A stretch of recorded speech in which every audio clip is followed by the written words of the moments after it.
Hola, buenas noches.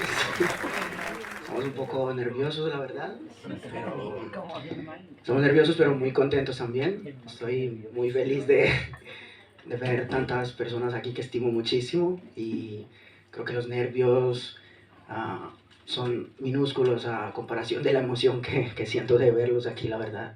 No lo imaginaba en serio y es muy bonito para mí también. Así que quiero agradecerles a todos por tomarse el tiempo de venir, por sacar de su tiempo tan preciado, que sé que tendrán miles de cosas, pero pues bueno, quiero agradecerles de verdad por estar aquí esta noche. Eh, una noche donde vamos a hablar de poesía, del olvido, de una palabra un poco fuerte cuando la pronunciamos, pero que vamos a ver qué tiene que ver todo esto. Yo estoy aquí no estoy solo, la verdad, menos mal no estoy solo, estoy con Antonio. Antonio es pedagogo de la Universidad de Sevilla, es también un gran amante de la literatura, así que con él voy a compartir este espacio aquí de palabras, de diálogo, no solo con él, sino también con todos ustedes, así que pues... Bueno, me gustaría señalar que yo he acabado un poquito aquí de casualidad, no era nada pensado. De hecho, ha habido aquí una anécdota en la que venían a presentar este libro con los de la editorial, como sería El Mal del Mundo, de hecho. Pero ha habido un pequeño inconveniente y al parecer el que tenía que venir aquí se ha roto el pie hoy de camino. Mira que pueden pasar cosas un día, ¿no? Pero, en fin. Y bueno, me ha tocado a mí montar aquí un poquito la conversación y amenizar un poquito el discurso. Tengo que tirar de guión porque al mencionarme a mí se puede decir, bueno, soy un graduado en pedagogía, pero hablar de mi compañero James no es cualquier cosa. Es una persona que tiene un bagaje académico y también en la literatura bastante extenso, así que si me lo permitís voy a tirar un poquito de guión para hablar un poquillo de él. Bueno, mi compañero James Roda Serna, nació en Natal, en Brasil, un 14 de agosto. Se licenció en Filosofía en la Universidad Federal de Río Grande del Norte y en Ciencias de la Educación en la Universidad de Antioquia, en Colombia. Algunos de sus poemas han sido difundidos en revistas de literatura en países como Colombia, Brasil, República Dominicana, Haití, México, España, y han sido traducidos a 10 idiomas, que no es poco decir, desde luego. Ha participado en diversos eventos como festivales internacionales, como el Festival Internacional de Poesía de Santo Domingo, República Dominicana, en 2018, y Encuentros de Jóvenes Poetas del Caribe. Por último, también participó en el Festival Internacional de Poesía Popular de Medellín en 2021. Por lo tanto, no estamos hablando de una persona cualquiera, ya es alguien que tiene tablas en el asunto, sin duda. Así que me atrevo un poquito para romper el hielo a preguntarte, escribir un libro sin duda es un viaje y no es cualquier cosa, de hecho. ¿Qué te ha llevado a escribir o a hacerlo y cómo se empieza un bagaje como este? Bueno, pues después de las palabras tantas palabras de Antonio, pues yo primero quería pues como empezar la presentación de este libro. Tengo que decir que este libro pues fue publicado en abril del año 2024, el año pasado. Hicimos la presentación por primera vez en Mallorca, en las Islas Baleares, aquí en España. Así que pues esta es como la segunda ciudad de España en la que lo estamos presentando. Después de intentar hacerlo desde diciembre, enero, estuvimos buscando muchas fechas. Al final hoy se pudo hacer, por poco también casi que no se puede, pero al final estamos aquí. Y yo quería como empezar esta conversación digamos intentando explicar cómo es el asunto de escribir un libro, dándole una importancia muy fuerte a la palabra, ¿cierto? A veces no concebimos la importancia de la palabra tanto dicha como escrita, ¿cierto? Por ejemplo, cuando yo tenía como 17 años que ingresaba a la universidad, porque me gustaba mucho la filosofía y quería ser como un ejemplo de lector, porque tenía el ejemplo de mi padre que había leído muchísimo, y empecé a leer algunos libros. El primer libro que yo empecé a leer es un libro que se llama Cien años de soledad, de Gabriel García Márquez, y después me compré La ciudad y los perros, un libro también de otro Nobel de literatura, y me ahorraba el dinero que me daban mis padres, bueno, mi padre en este caso, para la comida de la universidad, me lo ahorraba en su mayoría para comprar libros. Y fue ahí donde empecé como a darme cuenta que las palabras no solamente se dicen, sino que las palabras se escriben también. Es decir, no solamente entablamos una conversación, sino que también de muchas maneras podemos reproducir la palabra. Entonces, la palabra dicha y la palabra escrita. Pero ¿qué significa entonces empezar a escribir un libro? Porque el libro no solamente es la palabra escrita, un libro también pues es la palabra dicha, la palabra que primero hemos dicho, las palabras que primero hemos empezado a conversar, a hablar con las personas, ¿no? Yo recuerdo, por ejemplo, que hay una anécdota muy especial con esto de las palabras, con la palabra dicha y la palabra escrita, porque yo soy sudamericano, soy nacido en Brasil, pero de madre colombiana, así que tengo la influencia pues, de dos culturas que se parecen mucho, pero que a la vez distan también demasiado. Y en Colombia, por ejemplo, en 1945 pasó un suceso muy importante. Obviamente aquí en Europa, pues pasaba la Segunda Guerra Mundial, aquí en Europa estaba ocurriendo lo que lamentablemente ya la conocemos por la historia, pero en Sudamérica, en Colombia, pasaba algo y era que en 1945 moría un hombre llamado Jorge Eliezer Gaitán, que lo llamaban el hombre de la palabra dicha, de la palabra que se habla, pero a su vez nacía otro hombre, que era el hombre de la palabra escrita, nacía Gabriel García Márquez. Entonces es como un contraste cuando muere una persona y cuando nace otra. Entonces, es decir, nace la palabra escrita, pero muere la palabra dicha. Y es un poco anecdótico porque después de eso, en algunos libros de Gabriel García Márquez, en Cien años de soledad, por ejemplo, o en muchos de esos paisajes, hay referencias a la palabra dicha. Y es porque, por ejemplo, en la tradición sudamericana suelen haber unos hombres que se llaman contadores de historias o trovadores. No sé si por acá también hablan trovadores o, bueno, julgares. Pero en la época de estos años en Colombia habían unos hombres que iban de un pueblo a otro contando historias y se convirtieron en hombres muy importantes. Y recuerdo mucho de algunas anécdotas que cuentan de cómo la palabra dicha puede reproducir muchas otras cosas.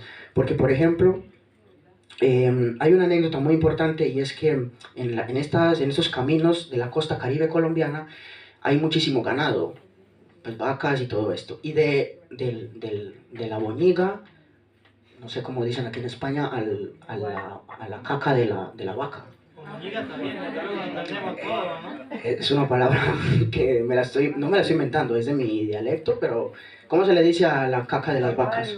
Bueno, la caca de las vacas, pues resulta que de la caca de las vacas y de los mangos que caen de los árboles de los mangos que caen en las épocas de abril, que hay muchísimos mangos en la costa caribe colombiana, pues de los mangos maduros que se pierden y de la combinación de la caca del ganado, de esos mangos y de la caca, nace algo espectacular, nacen las mariposas amarillas.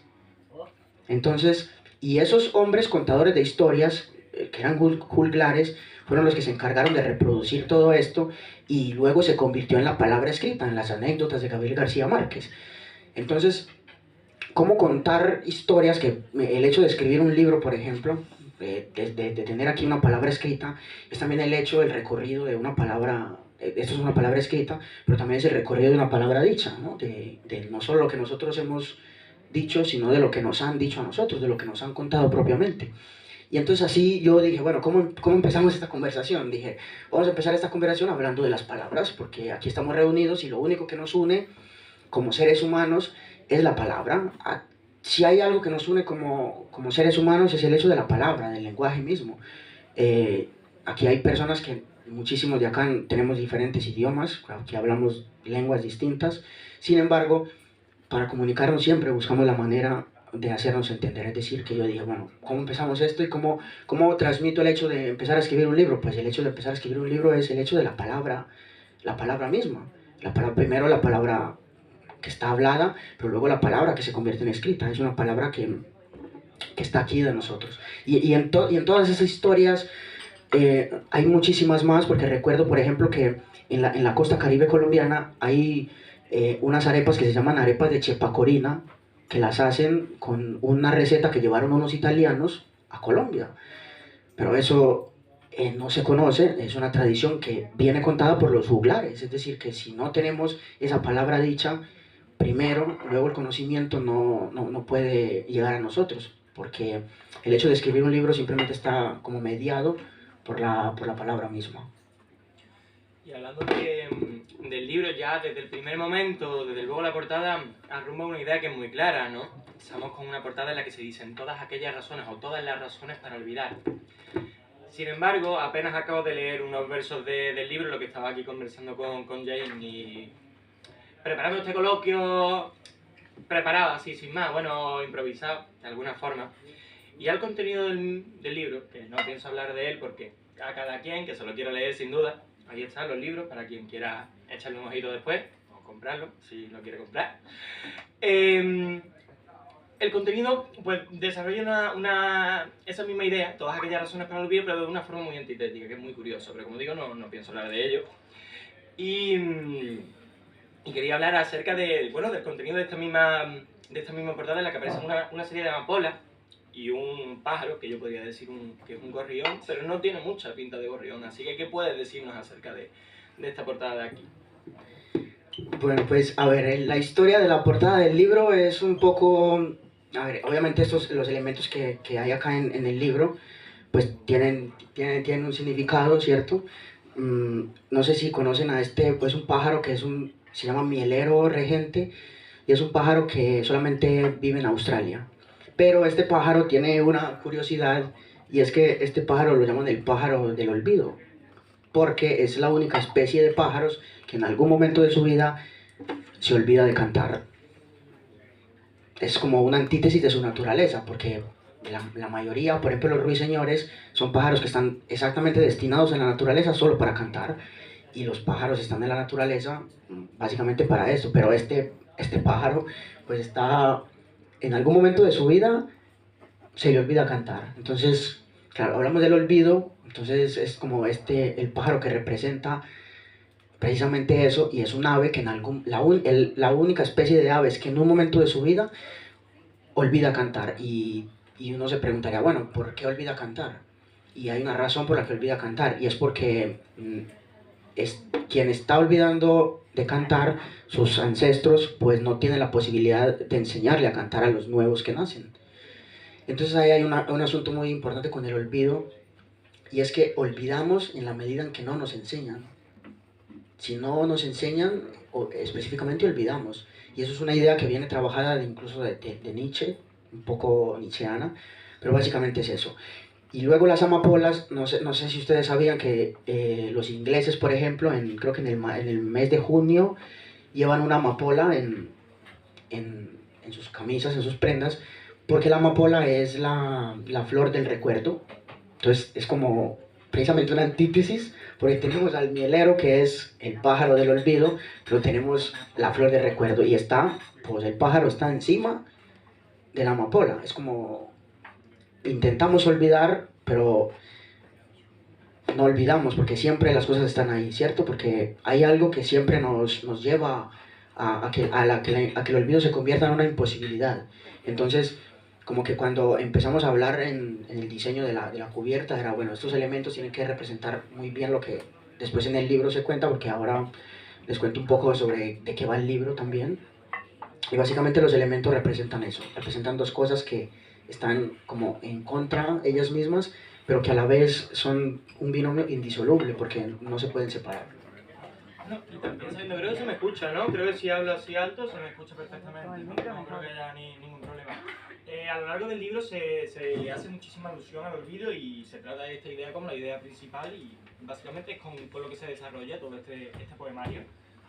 ¿Qué puedes contarnos acerca de esa idea, o qué implica para ti el desarrollo de esa misma idea en las páginas que tiene este libro? Bueno, ahora sí, como que eso es una pregunta muy complicada, primero porque hablar del olvido, pues el libro se llama Todas las razones para olvidar, y como que el punto central del libro básicamente es el concepto de olvido, ¿cierto?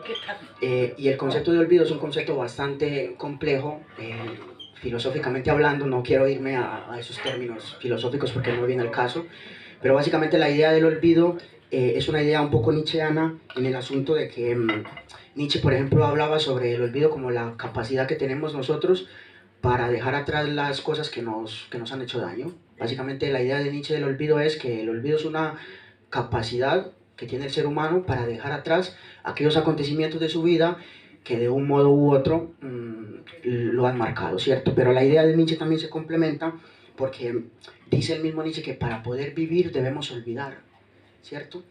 Entonces, por ese lado, es como un poco la explicación del olvido, pero en el libro, básicamente, mi idea es completamente la contraria, ¿no?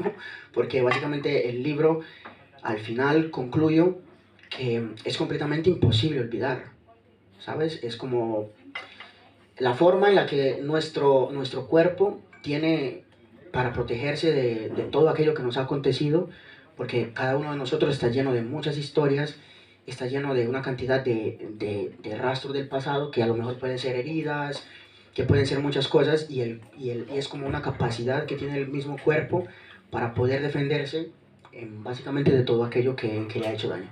Pero luego la idea contraria de lo que Nietzsche hablaba sobre el olvido, que para poder vivir debemos olvidar, pues viene de un filósofo francés que se llama Paul Ricoeur, que habla precisamente del olvido, cómo lo utilizamos nosotros para minimizar las heridas que nos han dejado en el pasado. Es decir, que si recurrimos al olvido, dice Paul Ricoeur, llega a nosotros la imposibilidad de sanar esas heridas que estamos dejando en el pasado porque las estamos dejando a un lado.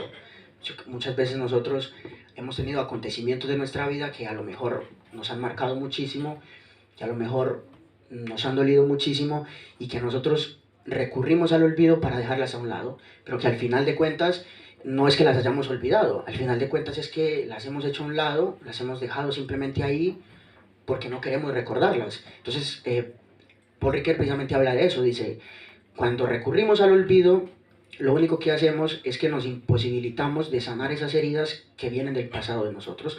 Y también, digamos que esa misma idea viene de Primo Levi, que es un escritor italiano que tiene un libro que se llama Los hundidos y los salvados, y en ese libro Primo Levi desarrolla un poco la idea ajustada a lo que hablaba Paul Ricoeur sobre que no se puede olvidar, porque el tratar de olvidar es reducir todas esas historias que tenemos nosotros a cero, y reducirlas a cero quiere decir hacerlas a un lado de nosotros, no tratarlas, ¿cierto? Entonces, es decir, primero, para mí, y la conclusión a la que yo llego en el libro también, que eso es poesía, pero que apunta un poco a eso, es que no podemos olvidar por el hecho mismo de que estamos llenos de historias y de heridas, que en el asunto de olvidar y de querer reducir esas heridas a cero, lo único que estamos haciendo es imposibilitarnos nosotros mismos de sanar todas esas cosas que al final, pues al final de cuentas son importantes para cada uno, porque cuentan las historias del pasado y las huellas que nos han atravesado a todos.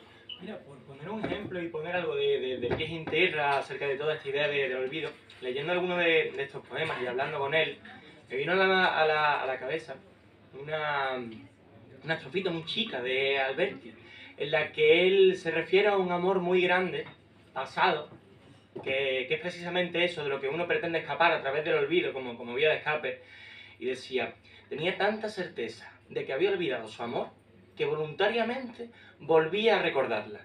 O sea, esa certeza, el saber que con el olvido se puede escapar, muchas veces nos confiere una seguridad que nos permite enfrentarnos a los problemas de una forma completamente irreal, desde esa cobardía propia que también guarda el olvido cuando es voluntario, cuando uno elige ese camino ante la verdad, elige el olvido. También es cierto que en mi interpretación, también quería preguntarte acerca de esta idea y acercándonos un poquito más al público, ¿qué te ha llevado, qué eventos te llevan en tu vida a hablar de algo tan profundo y tan complejo como llega a ser el olvido? Y a veces tan escabroso, tan incómodo, ¿no? Porque es una idea punzante que se clava y muchas veces cuesta soltar. Bueno, aquí llegamos al momento difícil, porque básicamente yo escribo este libro por dos momentos de mi vida. El primero, por un amor, básicamente porque me enamoré y pues ya luego todos sabemos lo que viene después del amor, ¿cierto? Entonces básicamente lo primero es eso, tengo como dos momentos de mi vida en los que me marcaron muchísimo para escribir este libro y otro libro que ya había publicado en Colombia. Pero básicamente hablando de este libro tengo como dos momentos de mi vida que son sumamente importantes, y el primero de ellos es que estuve muy enamorado una vez, me enamoré muchísimo y a causa de un amor que tuve, pues pasaron muchísimas cosas, un amor que se finalizó pues bastante mal, la verdad, y yo lo llamo que estuve en el borde del abismo, porque, bueno, pienso que todos hemos estado en algún momento de nuestra vida al borde del abismo, ¿cierto? Y el abismo puede ser cualquier cosa, el suicidio, puede ser cualquier cosa, el abismo puede ser cualquier cosa, algo que nos lleva a nosotros a sentirnos de un modo u otro desacomodados de nuestra cotidianidad, ¿cierto? Entonces yo tengo primero ese momento en el que me salvó precisamente escribir, me salvaron las palabras, me salvó la palabra escrita, fue lo que me salvó a mí en ese momento, porque yo estaba completamente convencido que tenía que dejar la universidad. Yo estaba en tercer año de filosofía, que es el año más difícil de la carrera de filosofía en Brasil, y recuerdo que no quería absolutamente nada, quería dejar la universidad, quería irme a trabajar con mi padre, pero leí una vez un poema de Octavio Paz que se llama Piedra de Sol, y en ese poema de Octavio Paz de Piedra de Sol hay un verso en específico que fue uno de mis momentos de salvación, que dice: el olvidado asombro de estar vivos. Uno no se levanta todos los días de su vida, se toca la piel y dice: estoy vivo. No nos asombramos por completo cuando a las 7 de la mañana, a las 8 o a las 11, el que se levanta a mediodía, no sé, a veces yo también, y decimos: estamos vivos. No nos levantamos todos los días en la mañana y nos sorprendemos, porque de hecho estar vivos ya es un milagro. La vida de por sí es una vida con muchísimo riesgo, con todos los riesgos que tenemos en el mundo, los vemos cada rato. Y no nos levantamos todos los días y nos sorprendemos por estar vivos. Y Octavio Paz, en ese poema que se llama Piedra de Sol, dice: el olvidado asombro de estar vivos. Nos hemos olvidado de que estar vivos básicamente ya es un milagro. Ya el mero hecho de respirar, de sentir nuestra piel, de tener nuestros ojos y mirar a los demás, de poder respirar, de poder caminar, ya es un milagro. Entonces ese fue como un momento de mi vida en el que dije, bueno, y eso me empezó a llevar a escribir este libro. Y también porque estaba haciendo precisamente la idea nietzscheana. Estaba diciendo que tenía que olvidar esas cosas porque no me hacían bien, pero en el hecho de olvidar estaba siempre recordando cosas, como decías tú, citando a Alberti, y era precisamente que siempre que recurría al olvido era imposible, porque siempre me llevaba a los acontecimientos, porque eran heridas muy profundas. Y el segundo momento es cuando mueren mis abuelos, paternos, los padres de mi padre. Eso fue también otro momento muy, muy difícil de mi vida, que yo estaba básicamente muy mal emocionalmente. Y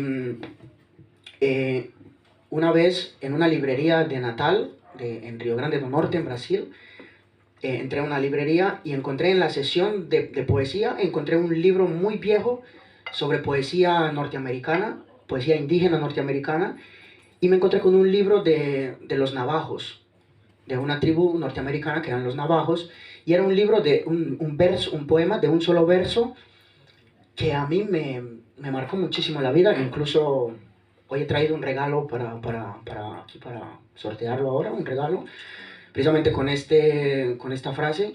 Es una frase, un poema de un solo verso que dice: salta, ya aparecerá el piso. Con piso se refiere al suelo. O sea, todos estos estudiantes españoles, como yo, que venimos aquí con todo el agobio de encontrar un piso, no, el piso es el suelo. Sí, el suelo, no el piso de la vivienda, no, es el piso del suelo, ¿cierto? Dice: salta, ya aparecerá el piso. Y es algo sumamente bonito porque en ese poema básicamente nos está diciendo que nos atrevamos a hacer las cosas, que a veces estamos recurriendo tanto al olvido, que estamos recurriendo tanto a cosas que queremos evitarlas, que queremos olvidarlas, que queremos dejarlas atrás, y que no nos atrevemos a hacer algo nuevo, algo diferente por volver a empezar nosotros mismos, ¿cierto? Y en ese verso encontré yo la fuerza vital para básicamente volver a comenzar de nuevo, para seguir andando. Y es bellísimo porque es como decirte: hazlo, porque en el salta, pues, y ya dice luego, ya aparecerá el piso. Es decir, atrévete, que ya luego llegará en quién o en dónde te vas a apoyar, porque siempre vamos a encontrar a alguien en quien nos podemos apoyar, siempre vamos a encontrar a alguien en quien vamos a encontrar a alguien que va a ser ese piso, ese suelo, en donde vamos a saltar primero, pero después vamos a estar ahí apoyados. Entonces fueron como esos dos momentos en mi vida en los que dije precisamente primero que tenía que empezar a escribir estas palabras, la palabra escrita, y luego fue el momento en el que dije, pues tengo que saltar, y para saltar tengo que básicamente morir un poco. Hay gente que le da miedo morirse, y yo pienso que todos tenemos que morirnos un poquito todos los días. Hay gente que le da mucho miedo morirse, y cuando digo morirse, no en el hecho literal, sino en el hecho de atreverse y de intentar hacerlo. Hay gente que le da miedo morirse, y uno tiene que morirse todos los días y dejar atrás ese sujeto viejo que ya no le hace bien a uno, que ya no le hace bien a nuestra mente, a nuestro cuerpo. Uno tiene que dejar el miedo de morirse y tiene que volver a renacer, y renacer con otra mente, con otras formas de ser. Y estamos llenos de miedos a morirnos, y hay gente que le da miedo morirse y que siguen siendo las mismas todos los días, y que repiten los mismos errores, repiten las mismas equivocaciones, repiten las mismas relaciones de pareja con las mismas personas, repiten las mismas relaciones familiares, repiten lo mismo, y andan en un círculo en donde se repite todo, pero es porque les da miedo morirse. Y yo pienso que hay que dejarse morir en algún momento de la vida. Hay que dejarse morir un rato y renacer de otras formas, de otras maneras. Básicamente fue eso lo que me llevó a renacer, y yo tuve que morirme muchas veces también para volver a dejar todo eso. Bueno, y alejándonos un poquito de esta parte más personal y cambiando un poquillo de tercio, quería preguntarte acerca, nos has hablado sobre todo de Paul Ricoeur, de Primo Levi o de Nietzsche, y quería preguntarte sobre todo por tus influencias, ¿no? Porque para todas aquellas personas que no pertenecemos al ramo de la filosofía, sobre todo, eso de mirar al abismo no hace que el abismo nos mire de vuelta. De hecho, el que nos mira de vuelta es Nietzsche, porque no entendemos nada. Así que me gustaría preguntarte acerca de tus influencias, también si puedes rebajar un poquito al mundo terrenal esas ideas que son propias de la filosofía y que muchas veces quedan tan alejadas del resto de las personas que también nos interesa este mundo de la literatura. Bueno, yo realmente es que, como les contaba al inicio, siempre desde que empecé a estudiar en la universidad en Brasil, siempre guardaba el dinero que me daba mi padre para comer, lo guardaba para comprar libros. Entonces era como que siempre he estado muy influenciado por la literatura, por la filosofía y todo esto. Y principalmente, bueno, yo tengo mucha influencia de Eduardo Galeano, que es un escritor sudamericano, un uruguayo, que estuvo exiliado de la dictadura uruguaya aquí en España, en Barcelona, en el norte, en Santiago de Compostela, en Galicia exactamente. Y de él recuerdo muchísimo que me regalaron un primer libro que se llama El libro de los abrazos, y tiene unas historias bastante bonitas. Por ejemplo, la idea de la utopía. No sé si aquí alguien ha escuchado ese asunto de la utopía, y yo pienso que de ahí viene toda como mi visión de la vida, porque pienso que estamos llenos de utopías. La vida básicamente es una utopía que vivimos todos los días. Y es como la utopía es lo que nos lleva a caminar, porque le preguntaban una vez a Eduardo Galeano como, bueno, tú hablas mucho de la utopía, todo esto, pero ¿qué es la utopía? Y él decía, bueno, la utopía es una cosa que está en el horizonte, y tú la ves allá en el horizonte, y tú caminas 5 pasos para alcanzarlo, pero la utopía se aleja 10. Entonces, y le pregunta a la misma persona y le dice, bueno, y entonces, ¿para qué sirve la utopía? Y él le responde de una manera muy sabia y dice, pues para caminar. Para eso sirve la utopía. Yo creo que en nuestra vida estamos llenos de utopías, y básicamente, si no fuera por las utopías que tenemos en nuestra vida, no conseguiríamos muchas de las cosas que a veces conseguimos. Estamos llenos de utopías. El amor, la felicidad son utopías que nunca las alcanzaremos, en mi visión personal, pero que gracias a ellas y gracias a que caminamos detrás de ellas, estamos todos los días. Si no, estaríamos en nuestra casa sentados esperando que todo llegara. Y también me ha influenciado muchísimo Rainer Maria Rilke, que es como uno de los más grandes poetas del romanticismo alemán. Bueno, realmente él nació en República Checa, bueno, en Checoslovaquia, pero que tiene también un poema muy bonito que sale en una película. No sé si han visto una película que se llama Jojo Rabbit, que es la historia de un niño que tiene como amigo imaginario a Hitler. No sé si es una historia muy bonita, porque es ambientada en el contexto de la Segunda Guerra Mundial, y es un niño que tiene como amigo imaginario a Hitler, pero se enamora de una niña judía. Entonces, todo ese contexto se va desarrollando de esa manera, un niño que tiene como amigo imaginario a Hitler y está enamorado de una niña que es judía. Y al final de la película, cuando se acaba la guerra, cuando ya la guerra ha terminado, porque la película cuenta mucho sobre la participación de la infancia en la Segunda Guerra Mundial, porque los niños también tuvieron que ir a la guerra, básicamente. Pero la película al final, cuando ya se acaba la guerra, cuando ya termina todo esto, hay una frase demasiado bonita de Rilke, que la ponen en la película, que dice: deja que todo te suceda, lo bueno y lo malo, la belleza y el terror, solo sigue adelante, ningún sentimiento es para siempre. Y es como algo también muy fuerte, porque nos invita a lo mismo, a caminar, a saltar, como a que sigamos continuando sin importar la belleza, el terror, lo bueno, lo malo. Solo tenemos que caminar, solo tenemos que perseguir la utopía, porque ningún sentimiento ni ningún acontecimiento es para siempre. Las cosas simplemente van yendo y viniendo a lo largo de nuestra vida. Así que por ese lado también, yo soy una persona que suele ver muchísimo cine, relacionar mucho todas esas ideas del cine con la misma literatura, y realmente ha sido una cosa bastante bonita poder leer no solo todo eso, sino poder llevarlo también a lo, digamos, a la palabra escrita. Ahora vamos a leer algunos poemas, vamos a compartir algunos poemas, y básicamente toda la historia del libro, que es un poemario que reúne algunos poemas sobre el olvido, sobre la manera en que construimos nosotros ese camino de olvidar, de las cosas que nos duelen a nosotros y que queremos olvidarlas, del esfuerzo que hacemos nosotros para olvidar acontecimientos de nuestra vida. Básicamente el libro cuenta eso, y básicamente he estado muy influenciado por todas esas ideas de esos escritores que me gustan muchísimo, Pavese, que es un italiano, bueno, por ahí un poco. Bueno, antes quizás de pasar con la lectura del libro, me gustaría remarcar que esta idea no es algo tan distante como podría llegar a pensarse con un coloquio como es este, sino que está muy relacionado con el común de las vidas de todos y cada uno de nosotros. Por poner el más claro ejemplo, todas y cada una de estas fotografías. Veréis, yo he crecido toda mi vida en Sevilla, pero mi familia es de Cartaya. Crecieron en Isla Cristina y luego se unieron a Cartaya. Y el Rompí es una zona que he conocido desde chico y en la que he crecido y en la que he pasado gran parte de mi vida. Y esas fotos verdaderamente reflejan gran parte, no solo de la vida, de las tradiciones, sino de la idiosincrasia que era propia de allí, pero que sin embargo son cosas que están casi abocadas al olvido. Poco a poco el Rompido empieza a ser más un sitio de postal, de pegatina, ¿no? de restauración. Yo conozco mismamente a gente que se ha dado a la mar muchas veces, con lo duro que es eso. Y que ahora, que es mucho más cómodo y mucho más preferible, más rápido, llevar las decisiones para conseguir. Se da a la restauración. Pero ¿cómo cambia el proceso?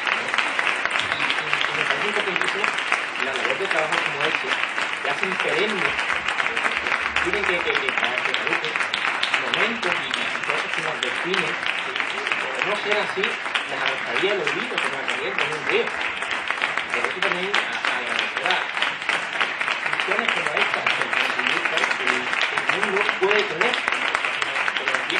que puede convertirse en el libro.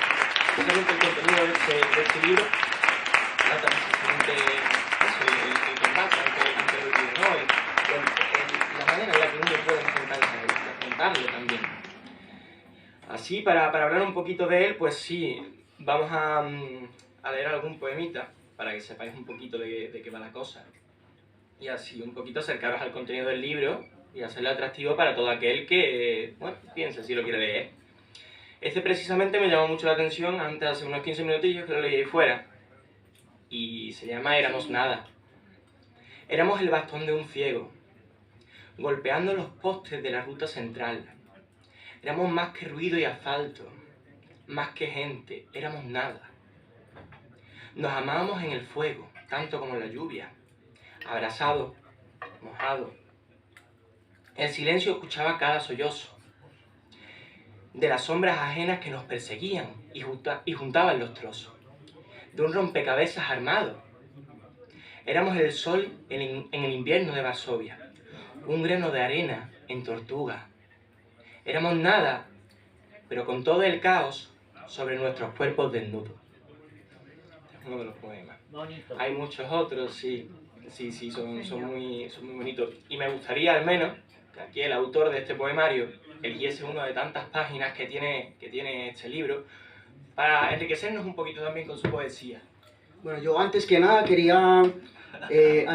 también quería pues como en el asunto que le decía Antonio, que quería que esto no se hiciera un monólogo entre nosotros, y pues para ir como finalizando esta presentación del libro también, es como quería cederle pues el espacio también a ustedes por si quieren hacer alguna pregunta acerca del libro, acerca del contenido, acerca de algo que se les haya quedado sobre el olvido, no sé, quería también pues preguntarles a ustedes si quieren hacer alguna pregunta o algo.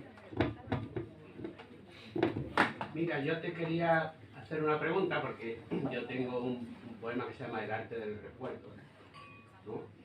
Creo que viene a ser desde el lado opuesto a la confluencia, y te quería preguntar si para ti, ¿no?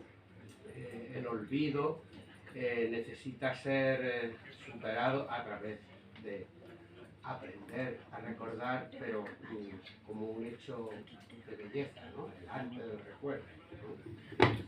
Yo pienso que en parte sí, en parte pienso que debería ser como una búsqueda la búsqueda del recuerdo, precisamente porque a ver, si nos remitimos a la idea, por ejemplo, más socrática del asunto, buscamos lo que no tenemos, y si buscamos el recuerdo es básicamente porque no lo tenemos en nosotros y queremos interiorizarlo. Entonces yo pensaría que una de las ideas podrían ser esas mismas. Yo pienso, en el libro mismo lo digo, que el recuerdo es un viático para siempre.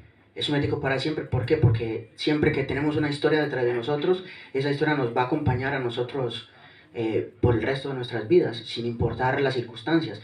Pero un segundo, un viático es un billete. Sí. Es que yo antes me he quedado dudando, porque no es algo a lo que frecuente yo decir. Vale. Eso tiene también un sentido religioso, esa palabra, ¿no? Sí. Bueno, no sé si alguien más tenga alguna pregunta.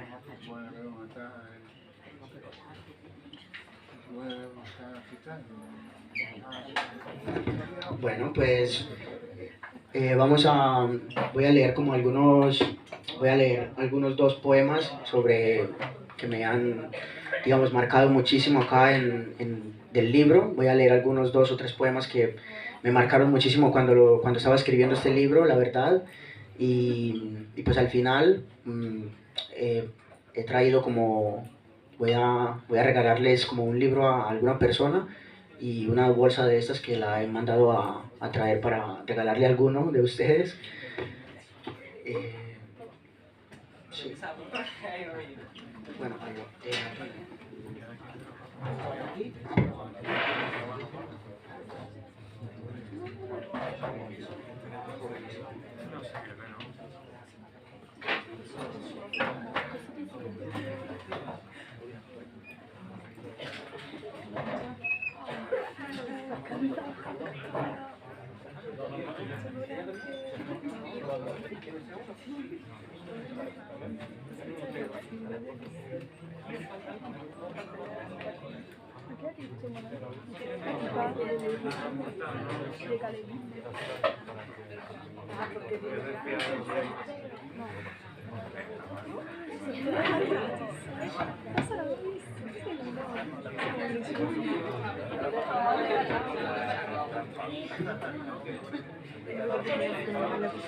Bueno, voy a leer como este poema que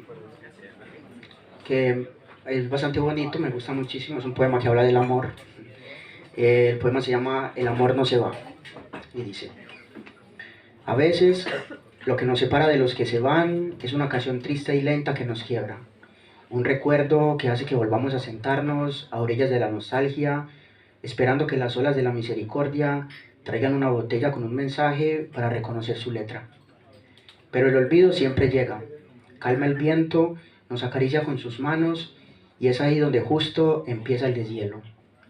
Porque el amor no deja de viajar. Él ama los aeropuertos y los nuevos destinos. Nos abre nuevas puertas y nos dibuja un sendero de caracolas hasta nuestros nuevos corazones. Porque el amor es una onda que se va, pero que siempre vuelve, como la espuma del océano a la playa. Y sí, el amor nunca sale bien, pero al menos que salga de dentro.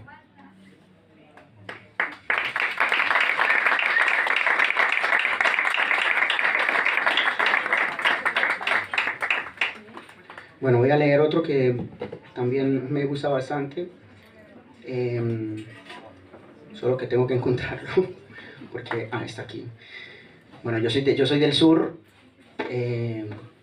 Una estrofa del himno de mi país dice que yo nací bajo las estrellas de la Cruz del Sur. Yo efectivamente nací bajo las estrellas de la Cruz del Sur, que es una...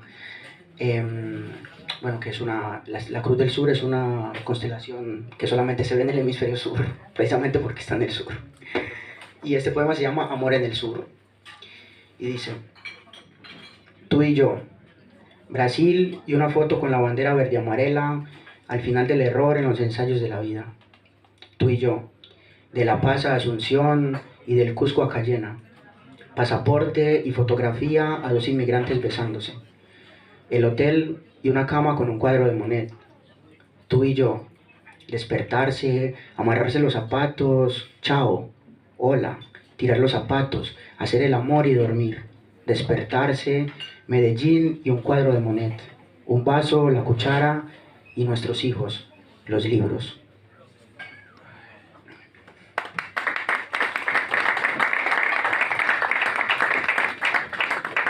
Y bueno, para finalizar, voy a finalizar con este poema que ha sido como el poema que más difícil, el que más me costó escribir, porque, bueno, porque fue el poema con el que terminé este libro. El poema se llama Requiem y dice así: esto pasó cuando yo más sonreía, y como un prisionero de Leningrado dejé que colgaras mi amor como tu emblema. Te miré como en las guerras han visto la inocente Rusia, sin saber que por debajo tenías las botas salpicadas de sangre y los campos de concentración escondidos. Fui tras de ti, que estabas bajo las calles del Kremlin. Incluso con el frío en mis labios, olvidé que la muerte estaba ahí. ¿Cómo olvidarlo? Fuimos tan apacibles, dejamos los cascos y los misiles y sobre una manga de auyamas olvidamos el sudor que otras guerras habían derramado en la frente. Dimitimos de las sombras muchas noches. Tu amor cayó sobre mi pecho y convirtió una piedra que saltaba en corazón. Celebramos las independencias de África en tu ventana, una noche de junio, hace ya como 150 noches, hace ya como 3 guerras mundiales. Aguardaba por ti, aguardo por ti. Apagué la luz, pero te dejé abierta la puerta. Tu camisa de cebra aún la imagino junto al brillo de tus ojos amados. Pero ya he comprendido que el amor debe concluir. No hay victoria porque la muerte en mi alma no es ni siquiera muerte. Es sufrimiento, es el sonido de una tormenta en los ojos que ni haya palabras de consuelo. He llorado por ti como Magdalena en el sepulcro. Era tan grande mi dolor que ni el cielo se atrevió a mirarme. Ahora sé cómo duele el olvido, cómo se sienta debajo de los párpados. Ya no ruego solo por mí, ruego por todos los que han estado en este frío glacial, en estos muros ciegos sin salida. Te dejo ir, aunque te escucho, te veo y te siento. Vete con la mar, con la arena de esta playa donde un agosto escribiste mi nombre y el tuyo. Tan inacabables como el jardín del zar, como la mezquita del sultán, como el santo grial. Tan cercanos como Francia y el País Vasco, como San Sebastián de Biarritz, como decir te amo en latín y en euskera. Le doy mi venia a este dolor, junto a la foto de tu sombrero negro, junto a un billete que nos llevaría de vuelta a la costa, que creo que será mi último gran lazo con el agua salada. Adiós Copenhague, Willemstad y Tortuga. Adiós a una cuchara que paseó debajo de nuestra cama. Adiós a las 3000 horas que lloré tu ausencia. No me voy herido, pues nunca estuve en guerra, porque nadie pelea una guerra solo. Que una paloma arrulle tu silencio y tu camino cuando navegues en barcos por el Sena, por el Tigris, por el Nilo.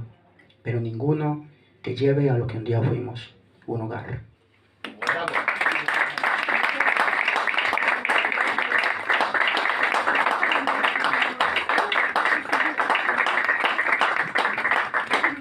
Y bueno, pues podríamos seguir leyendo mucha más poesía, pero creo que ha sido un tiempo justo, muy provechoso. Los nervios completamente se han ido, pero también es por el calor que he recibido de parte de ustedes. Estoy muy emocionado de de que me hayan acompañado en esta noche que pues era un poco especial para mí. Siempre el hecho de tener un libro siempre es muy importante para mí. Yo los libros los cuido muchísimo como si fueran parte de mi vida, como si fueran yo mismo. Y pues nada, quiero agradecerles principalmente por eso, por estar aquí, por haber sacado su tiempo, por haberme acompañado. Me voy realmente, bueno, me voy, no, me quedaré aquí, pero digo me voy en sentido figurado. Estoy muy feliz y pues nada, la invitación queda para que sigamos leyendo muchísimo poesía. Aquí tenemos unas muy pocas copias de los libros porque ya pues se agotaron, ya están agotados, pero tengo ahí como unos 10 libros. Los que quieran comprarlo lo pueden comprar y se los puedo firmar aquí mismo, así que pues eso. Y ahora pues nada, voy a regalar un libro y esta bolsa que dice básicamente la frase del poema Navajo. Dice: salta, ya aparecerá el piso, y por detrás tiene la carátula del libro. Entonces nada, pues no sé, vamos a hacerlo. Les he entregado acá a algunos, a la mayoría de las personas, bueno, los que alcanzaron, les he entregado un marcapágina. Es que la palabra se me va porque entre portugués y español hablo portuñol a veces. Entonces, en el marcapáginas, que es como este artefacto para marcar la página de un libro, por detrás tiene un número, ¿cierto? Entonces vamos a decirle como al señor del bar que nos diga un número del 1 al 30, que es los que yo marqué, y el que tenga el número se lo lleva. No, sé que no los has visto porque el único que los vi fui yo. Esa es la cosa, menos mal que la ha dicho, ¿eh? El 19. Vale, ¿quién tiene el 19, que es el día de hoy? Rafael. Miguel, ¿me traes un libro de allá, por favor? Rafa, a ver que te lo quiero entregar yo mismo. Non lo prendere. Con queste cose letterali. Devo andare in giro. Pues Rafael y yo tenemos una frase muy de nosotros y pienso que es el momento para decirla. ¿Cuál es nuestra frase? ¡Caballo!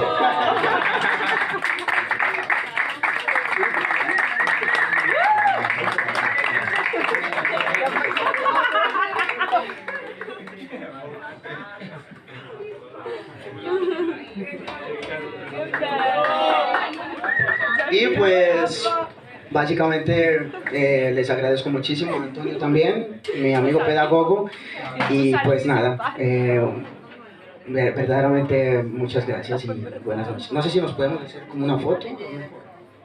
Bueno, es difícil. Vamos a hacer desde aquí.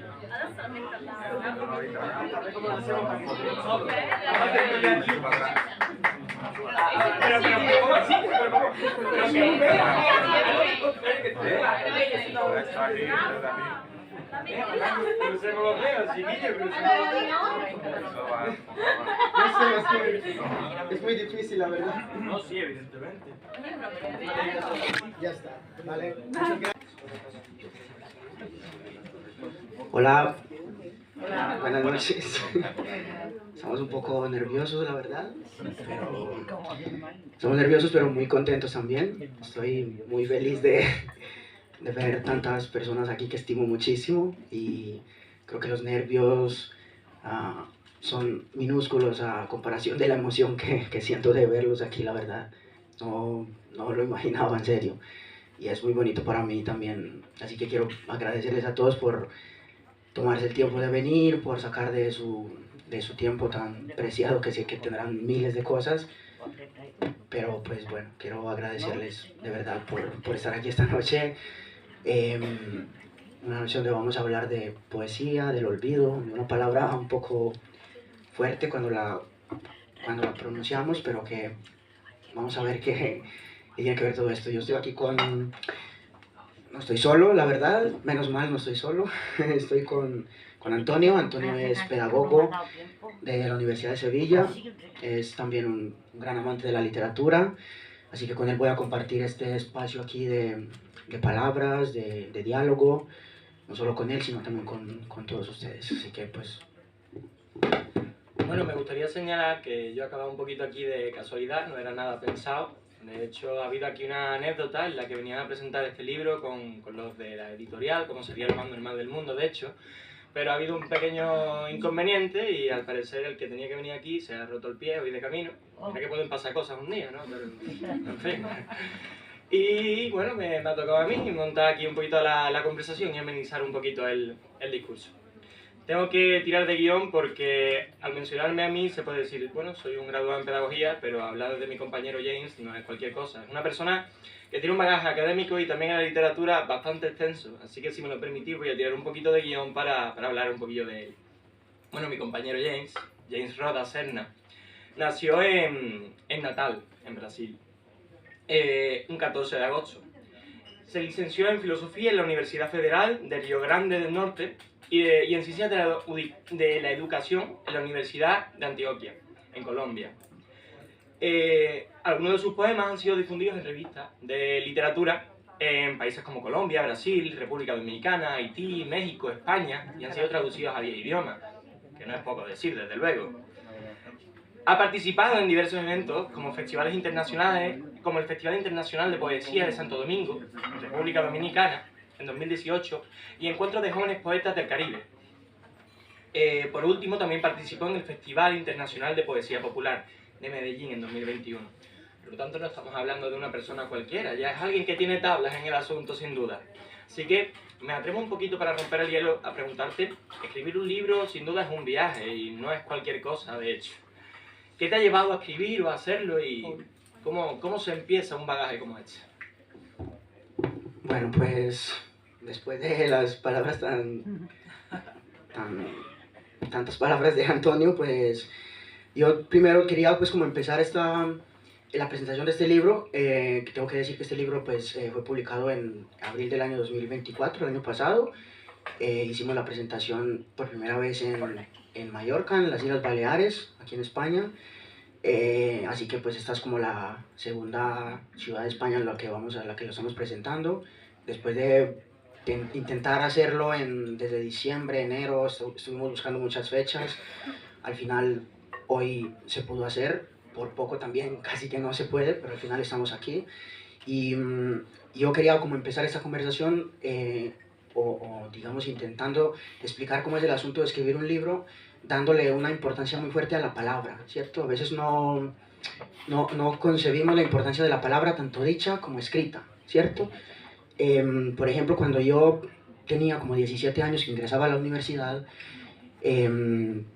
porque me gustaba mucho la filosofía y quería ser como un ejemplo de lector, porque tenía el ejemplo de mi padre que había leído muchísimo, y empecé a leer algunos libros. El primer libro que yo empecé a leer es un libro que se llama 100 años de soledad, de Gabriel García Márquez, y después me compré La ciudad y los perros, un libro también de otro Nobel de literatura, y me ahorraba el dinero que me daban mis padres, bueno, mi padre en este caso, para la comida de la universidad, me lo ahorraba en su mayoría para comprar libros.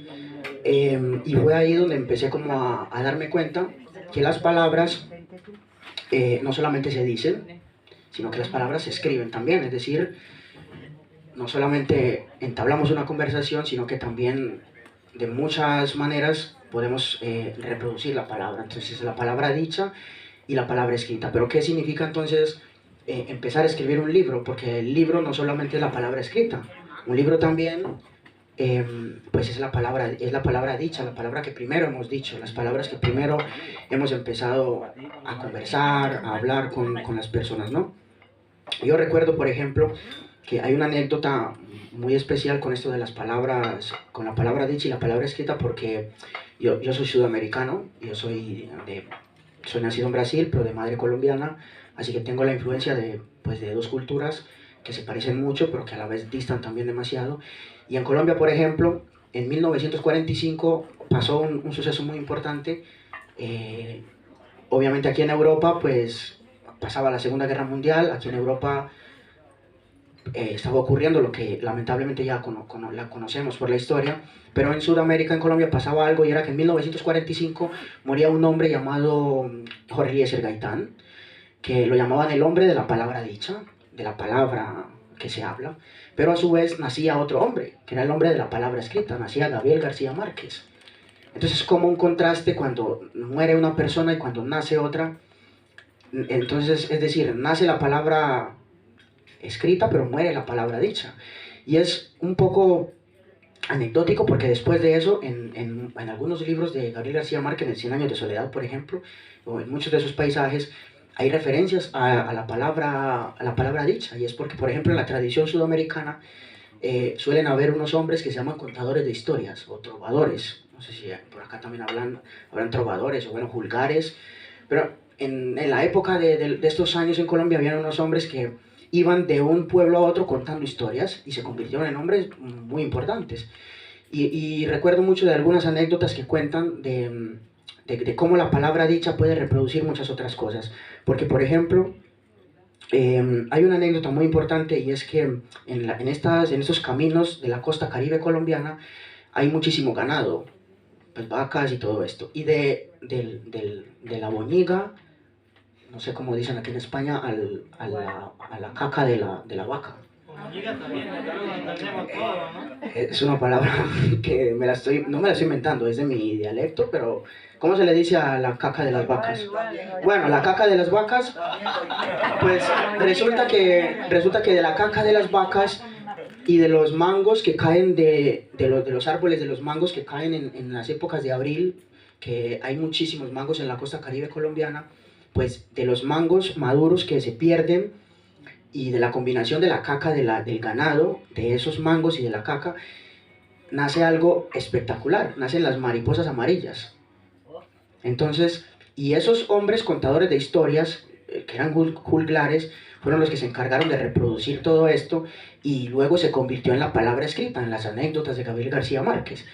Entonces, ¿cómo contar historias? Que el hecho de escribir un libro, por ejemplo, de tener aquí una palabra escrita, es también el recorrido de una palabra. Esto es una palabra escrita, pero también es el recorrido de una palabra dicha, ¿no? De no solo lo que nosotros hemos dicho, sino de lo que nos han dicho a nosotros, de lo que nos han contado propiamente. Y entonces así yo dije, bueno, ¿cómo empezamos esta conversación? Dije, vamos a empezar esta conversación hablando de las palabras, porque aquí estamos reunidos y lo único que nos une como seres humanos es la palabra. Si hay algo que nos une como seres humanos es el hecho de la palabra, del lenguaje mismo. Aquí hay personas que, muchísimos de acá, tenemos diferentes idiomas, que hablamos lenguas distintas.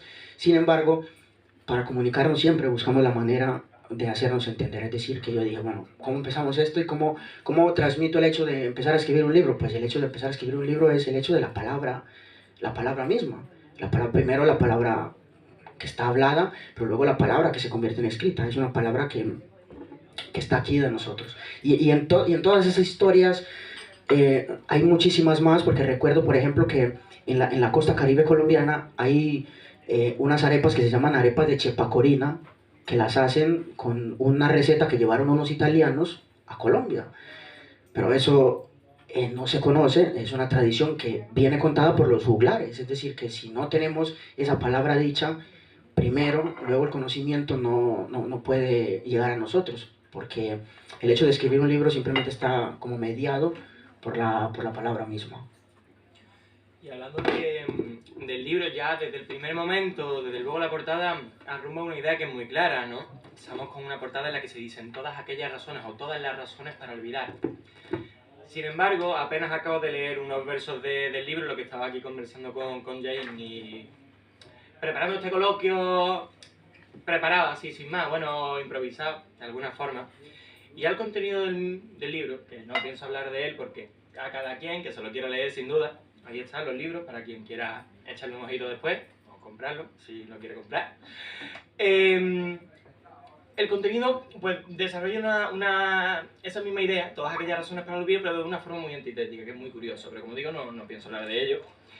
Y quería hablar acerca del contenido de esta misma portada, en la que aparecen una serie de amapolas y un pájaro, que yo podría decir que es un gorrión, pero no tiene mucha pinta de gorrión. Así que, ¿qué puedes decirnos acerca de esta portada de aquí? Bueno, pues, a ver, la historia de la portada del libro es un poco... A ver, obviamente estos los elementos que hay acá en el libro, pues tienen un significado, ¿cierto? No sé si conocen a este, pues un pájaro que se llama mielero regente, y es un pájaro que solamente vive en Australia. Pero este pájaro tiene una curiosidad, y es que este pájaro lo llaman el pájaro del olvido, porque es la única especie de pájaros que en algún momento de su vida se olvida de cantar.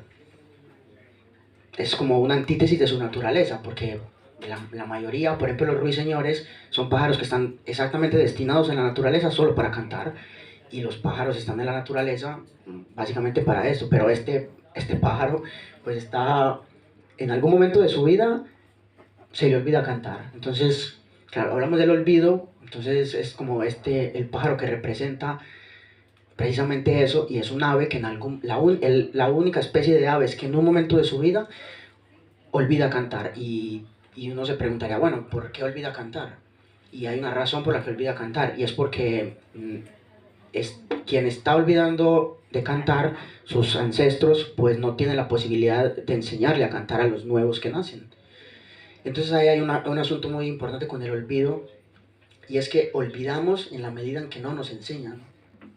Si no nos enseñan, específicamente olvidamos. Y eso es una idea que viene trabajada incluso de Nietzsche, un poco nietzscheana, pero básicamente es eso.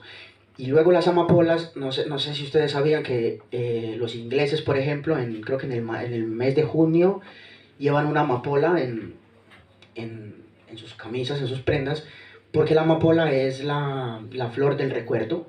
Entonces es como precisamente una antítesis, porque tenemos al mielero, que es el pájaro del olvido, pero tenemos la flor del recuerdo, y pues el pájaro está encima de la amapola. Es como intentamos olvidar, pero no olvidamos, porque siempre las cosas están ahí, ¿cierto? Porque hay algo que siempre nos lleva a que el olvido se convierta en una imposibilidad. Entonces, como que cuando empezamos a hablar en el diseño de la cubierta, era, bueno, estos elementos tienen que representar muy bien lo que después en el libro se cuenta, porque ahora les cuento un poco sobre de qué va el libro también. Y básicamente los elementos representan eso, representan dos cosas que están como en contra ellas mismas, pero que a la vez son un binomio indisoluble, porque no se pueden separar. No, y también sabiendo, creo que se me escucha, ¿no? Creo que si hablo así alto se me escucha perfectamente, no creo que haya ningún problema.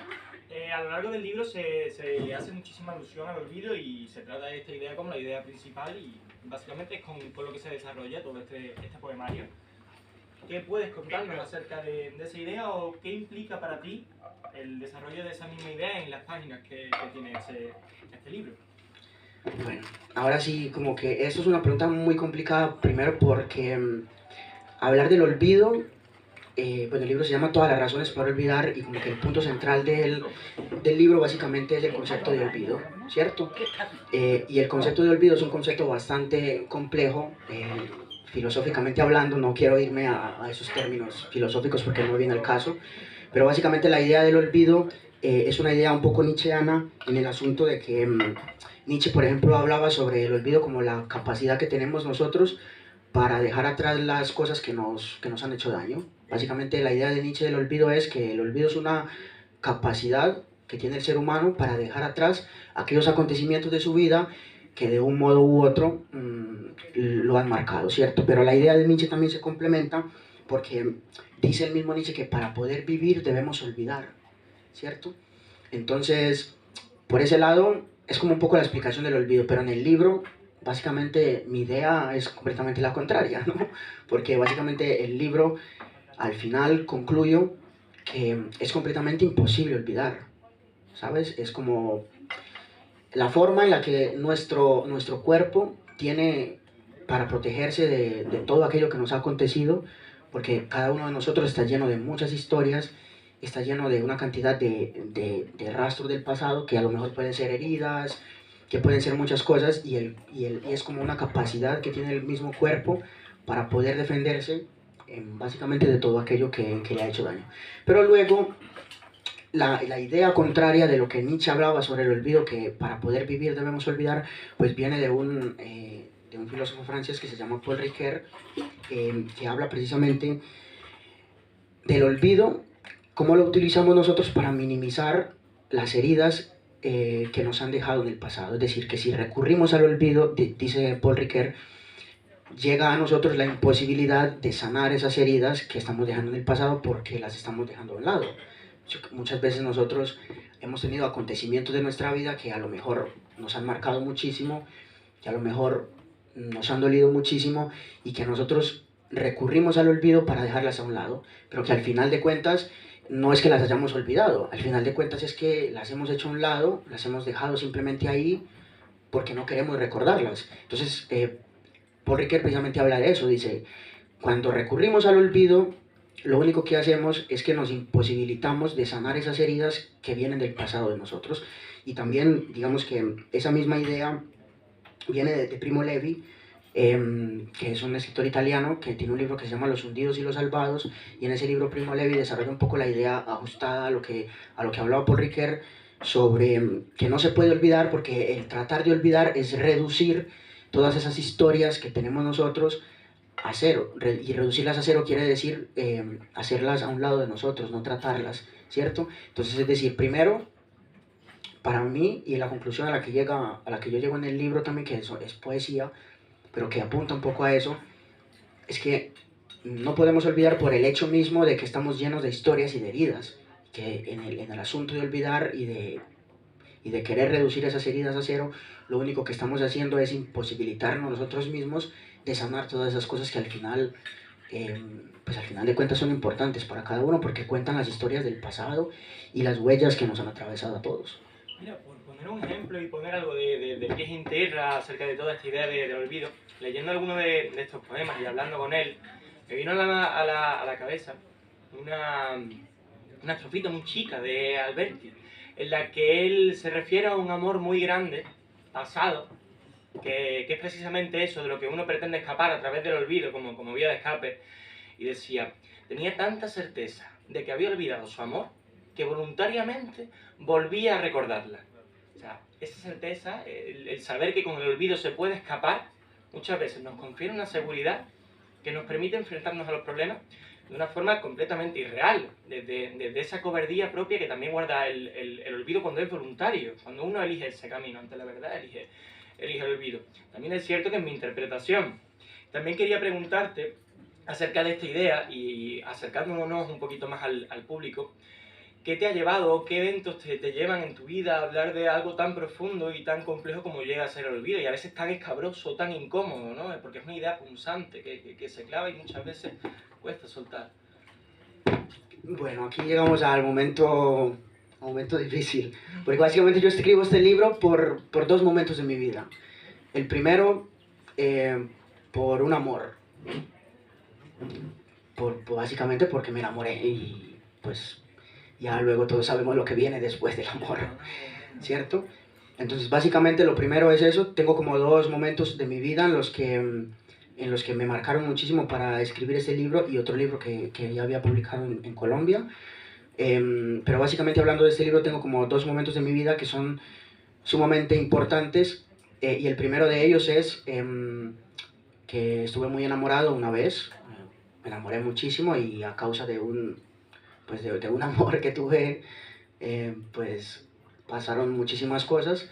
Un amor que se finalizó pues bastante mal, la verdad, y yo lo llamo que estuve en el borde del abismo, porque, bueno, pienso que todos hemos estado en algún momento de nuestra vida al borde del abismo, ¿cierto? Y el abismo puede ser cualquier cosa, el suicidio puede ser cualquier cosa, el abismo puede ser cualquier cosa, algo que nos lleva a nosotros a sentirnos de un modo u otro desacomodados de nuestra cotidianidad, ¿cierto? Entonces yo tengo primero ese momento en el que me salvó precisamente escribir, me salvaron las palabras, me salvó la palabra escrita, fue lo que me salvó a mí en ese momento, porque yo estaba completamente convencido que tenía que dejar la universidad. Yo estaba en tercer año de filosofía, que es el año más difícil de la carrera de filosofía en Brasil, y recuerdo que no quería absolutamente nada, quería dejar la universidad, quería irme a trabajar con mi padre, pero leí una vez un poema de Octavio Paz que se llama Piedra de Sol, y en ese poema de Octavio Paz de Piedra de Sol hay un verso en específico que fue uno de mis momentos de salvación, que dice: el olvidado asombro de estar vivos. Uno no se levanta todos los días de su vida, se toca la piel y dice, estoy vivo. No nos asombramos por completo cuando a las 7 de la mañana, a las 8 o a las 11, el que se levanta a mediodía, no sé, a veces yo también, y decimos, estamos vivos. No nos levantamos todos los días en la mañana y nos sorprendemos porque de hecho estar vivos ya es un milagro. La vida de por sí es una vida con muchísimo riesgo, con todos los riesgos que tenemos en el mundo, los vemos cada rato.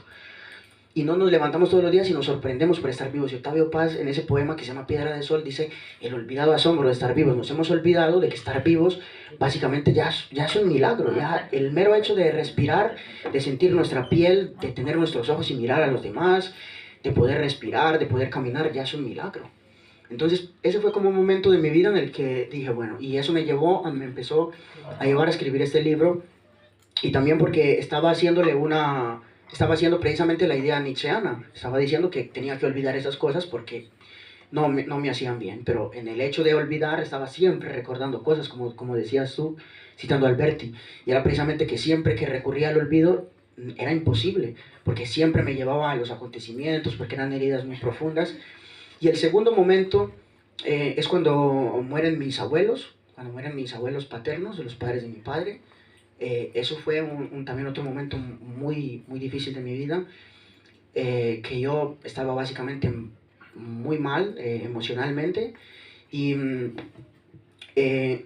una vez en una librería de Natal, en Río Grande do Norte, en Brasil, entré a una librería y encontré en la sesión de poesía, encontré un libro muy viejo sobre poesía norteamericana, poesía indígena norteamericana, y me encontré con un libro de los navajos, de una tribu norteamericana que eran los navajos, y era un libro de un poema de un solo verso que a mí me marcó muchísimo la vida. Incluso hoy he traído un regalo para sortearlo ahora, un regalo, precisamente con esta frase. Es una frase, un poema de un solo verso que dice, salta, ya aparecerá el piso.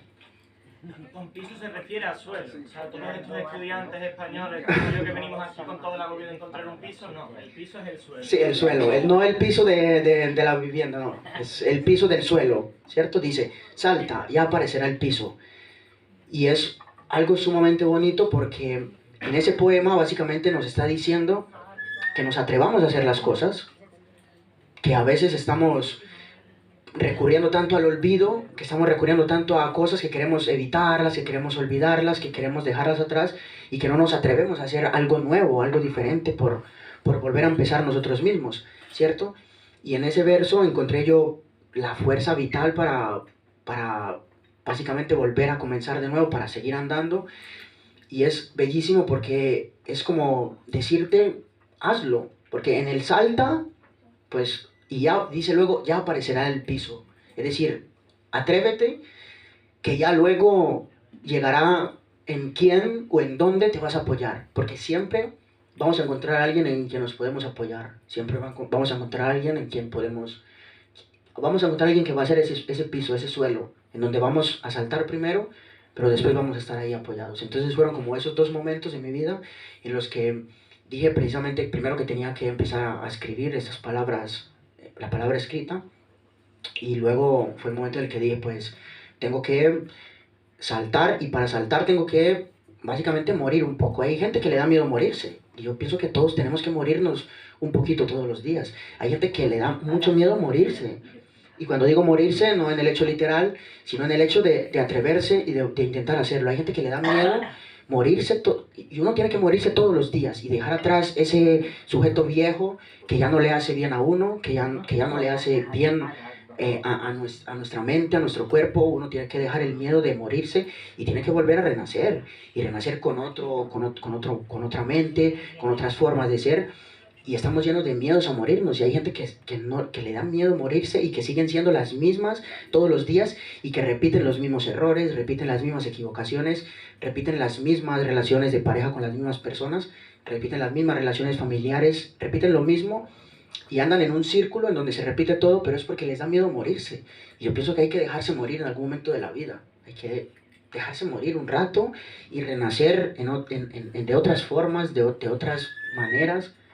Básicamente fue eso lo que me llevó a renacer, y yo tuve que morirme muchas veces también para volver a dejar todo eso. Bueno, y alejándonos un poquito de esta parte más personal y cambiando un poquillo de tercio, quería preguntarte acerca, nos has hablado sobre todo de Paul Ricoeur, de Primo Levi o de Nietzsche, y quería preguntarte sobre todo por tus influencias, ¿no? Porque para todas aquellas personas que no pertenecemos al ramo de la filosofía, sobre todo, eso de mirar al abismo no hace que el abismo nos mire de vuelta. De hecho, el que nos mira de vuelta es Nietzsche, porque no entendemos nada. Así que me gustaría preguntarte acerca de tus influencias, también si puedes rebajar un poquito al mundo terrenal esas ideas que son propias de la filosofía y que muchas veces quedan tan alejadas del resto de las personas que también nos interesa este mundo de la literatura. Bueno, yo realmente es que, como les contaba al inicio, siempre desde que empecé a estudiar en la universidad en Brasil, siempre guardaba el dinero que me daba mi padre para comer, lo guardaba para comprar libros. Entonces era como que siempre he estado muy influenciado por la literatura, por la filosofía y todo esto. Y principalmente, bueno, yo tengo mucha influencia de Eduardo Galeano, que es un escritor sudamericano, un uruguayo, que estuvo exiliado de la dictadura uruguaya aquí en España, en Barcelona, en el norte, en Santiago de Compostela, en Galicia exactamente. Y de él recuerdo muchísimo que me regalaron un primer libro que se llama El libro de los abrazos, y tiene unas historias bastante bonitas. Por ejemplo, la idea de la utopía. No sé si aquí alguien ha escuchado ese asunto de la utopía, y yo pienso que de ahí viene toda como mi visión de la vida, porque pienso que estamos llenos de utopías. La vida básicamente es una utopía que vivimos todos los días. Y es como la utopía es lo que nos lleva a caminar, porque le preguntaban una vez a Eduardo Galeano como, bueno, tú hablas mucho de la utopía, todo esto, pero ¿qué es la utopía? Y él decía, bueno, la utopía es una cosa que está en el horizonte, y tú la ves allá en el horizonte y tú caminas 5 pasos para alcanzarlo, pero la utopía se aleja 10. Entonces, y le pregunta a la misma persona y le dice, bueno, y entonces, ¿para qué sirve la utopía? Y él le responde de una manera muy sabia y dice, pues para caminar. Para eso sirve la utopía. Yo creo que en nuestra vida estamos llenos de utopías, y básicamente, si no fuera por las utopías que tenemos en nuestra vida, no conseguiríamos muchas de las cosas que a veces conseguimos. Estamos llenos de utopías. El amor, la felicidad son utopías que nunca las alcanzaremos, en mi visión personal, pero que gracias a ellas y gracias a que caminamos detrás de ellas, estamos todos los días. Si no, estaríamos en nuestra casa sentados esperando que todo llegara. Y también me ha influenciado muchísimo Rainer Maria Rilke, que es como uno de los más grandes poetas del romanticismo alemán. Bueno, realmente él nació en República Checa, bueno, en Checoslovaquia, pero que tiene también un poema muy bonito que sale en una película. No sé si han visto una película que se llama Jojo Rabbit, que es la historia de un niño que tiene como amigo imaginario a Hitler. No sé si es una historia muy bonita, porque es ambientada en el contexto de la Segunda Guerra Mundial, y es un niño que tiene como amigo imaginario a Hitler, pero se enamora de una niña judía. Entonces, todo ese contexto se va desarrollando de esa manera: un niño que tiene como amigo imaginario a Hitler y está enamorado de una niña que es judía. Y al final de la película, cuando se acaba la guerra, cuando ya la guerra ha terminado, porque la película cuenta mucho sobre la participación de la infancia en la Segunda Guerra Mundial, porque los niños también tuvieron que ir a la guerra, básicamente. Pero la película al final, cuando ya se acaba la guerra, cuando ya termina todo esto, hay una frase demasiado bonita de Rilke, que la ponen en la película, que dice: deja que todo te suceda, lo bueno y lo malo, la belleza y el terror, solo sigue adelante, ningún sentimiento es para siempre. Y es como algo también muy fuerte, porque nos invita a lo mismo, a caminar, a saltar, como a que sigamos continuando sin importar la belleza, el terror, lo bueno, lo malo. Solo tenemos que caminar, solo tenemos que perseguir la utopía, porque ningún sentimiento ni ningún acontecimiento es para siempre. Las cosas simplemente van yendo y viniendo a lo largo de nuestra vida. Así que por ese lado también, yo soy una persona que suele ver muchísimo cine, relacionar mucho todas esas ideas del cine con la misma literatura y realmente ha sido una cosa bastante bonita poder leer no solo todo eso, sino poder llevarlo también a lo, digamos, a la palabra escrita. Ahora vamos a leer algunos poemas, vamos a compartir algunos poemas y básicamente toda la historia del libro, que es un poemario que reúne algunos poemas sobre el olvido, sobre la manera en que construimos nosotros ese camino de olvidar, de las cosas que nos duelen a nosotros y que queremos olvidarlas, del esfuerzo que hacemos nosotros para olvidar acontecimientos de nuestra vida. Básicamente el libro cuenta eso y básicamente he estado muy influenciado por todas esas ideas de estos escritores que me gustan muchísimo, Pavese, que es un italiano, bueno, por ahí un poco. Bueno, antes quizás de pasar con la lectura del libro, me gustaría remarcar que esta idea no es algo tan distante como podría llegar a pensarse con un coloquio como es este, sino que está muy relacionado con el común de las vidas de todos y cada uno de nosotros. Por poner el más claro ejemplo, todas y cada una de estas fotografías. Veréis, yo he crecido toda mi vida en Sevilla, pero mi familia es de Cartaya. Crecieron en Isla Cristina y luego se unieron a Cartaya. Y el Rompido es una zona que he conocido desde chico y en la que he crecido y en la que he pasado gran parte de mi vida. Y esas fotos verdaderamente reflejan gran parte, no solo de la vida, de las tradiciones, sino de la idiosincrasia que era propia de allí, pero que sin embargo son cosas que están casi abocadas al olvido. Poco a poco el Rompido empieza a ser más un sitio de postal, de pegatina, ¿no? de restauración. Yo conozco mismamente a gente que se ha dado a la mar muchas veces, con lo duro que es eso. Y que ahora, que es mucho más cómodo y mucho más preferible, no pienso jugar las decisiones que toma cada quien en su vida. Se da a la restauración. Pero cómo cambian los contextos, ¿no? Y me parece importantísimo la labor de trabajos como este, que hacen perenne, que impiden que caduquen momentos y cosas que nos definen y que de no ser así, las arrastraría el olvido como la corriente de un río. Y por eso también agradecer a visiones como estas que nos ilustran que el mundo puede tenerse con cosas como la fotografía y que puede combatirse el olvido. Precisamente el contenido de este libro trata precisamente eso, el combate ante el olvido, ¿no? La manera en la que uno puede enfrentarse a él y afrontarlo también. Así, para hablar un poquito de él, pues sí, vamos a leer algún poemita para que sepáis un poquito de qué va la cosa. Y así un poquito acercaros al contenido del libro y hacerlo atractivo para todo aquel que, bueno, piense si lo quiere leer. Este precisamente me llamó mucho la atención antes, hace unos 15 minutillos que lo leí ahí fuera. Y se llama Éramos nada. Éramos el bastón de un ciego, golpeando los postes de la ruta central. Éramos más que ruido y asfalto, más que gente, éramos nada. Nos amábamos en el fuego, tanto como en la lluvia. Abrazado, mojado. El silencio escuchaba cada sollozo de las sombras ajenas que nos perseguían y juntaban los trozos de un rompecabezas armado. Éramos el sol en el invierno de Varsovia, un grano de arena en Tortuga. Éramos nada, pero con todo el caos sobre nuestros cuerpos desnudos. Es uno de los poemas. Bonito. Hay muchos otros, sí, son muy bonitos. Y me gustaría al menos que aquí el autor de este poemario eligiese una de tantas páginas que tiene este libro para enriquecernos un poquito también con su poesía. Bueno, yo antes que nada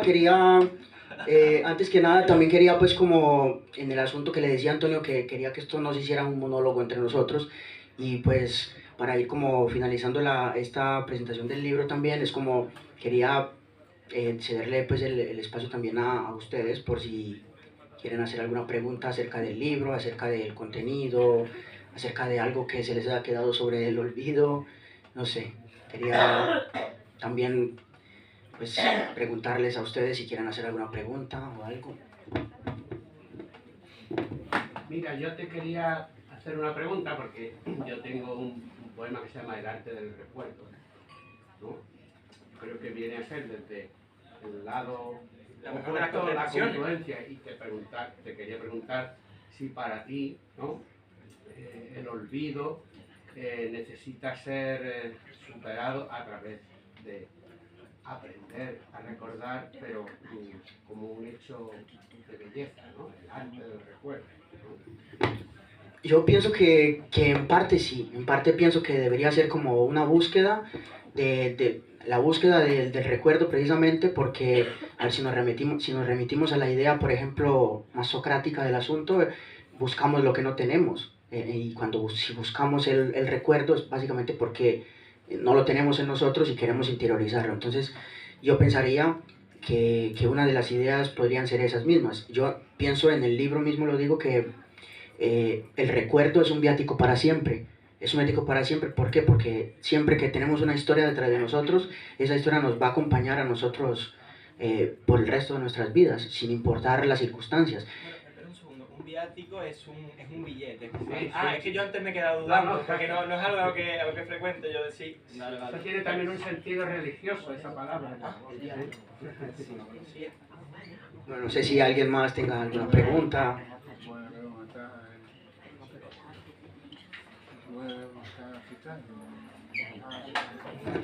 Bueno, pues voy a leer algunos dos poemas que me han, digamos, marcado muchísimo acá del libro. Voy a leer algunos 2 o 3 poemas que me marcaron muchísimo cuando estaba escribiendo este libro, la verdad. Y pues al final he traído voy a regalarles como un libro a alguna persona y una bolsa de estas que la he mandado a traer para regalarle a alguno de ustedes. Sí. Bueno,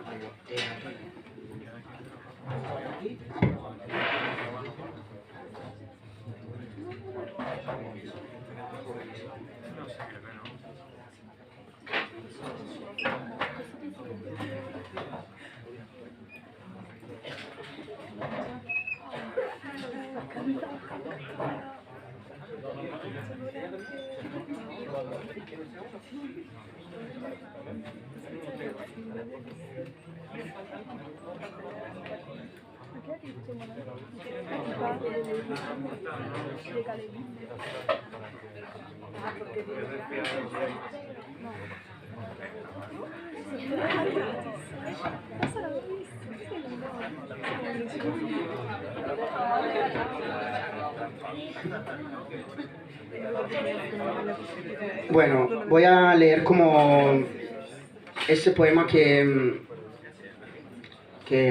es bastante bonito, me gusta muchísimo, es un poema que habla del amor. El poema se llama El amor no se va y dice: a veces lo que nos separa de los que se van es una canción triste y lenta que nos quiebra, un recuerdo que hace que volvamos a sentarnos a orillas de la nostalgia, esperando que las olas de la misericordia traigan una botella con un mensaje para reconocer su letra. Pero el olvido siempre llega, calma el viento, nos acaricia con sus manos y es ahí donde justo empieza el deshielo. Porque el amor no deja de viajar, él ama los aeropuertos y los nuevos destinos, nos abre nuevas puertas y nos dibuja un sendero de caracolas hasta nuestros nuevos corazones. Porque el amor es una onda que se va, pero que siempre vuelve, como la espuma del océano a la playa.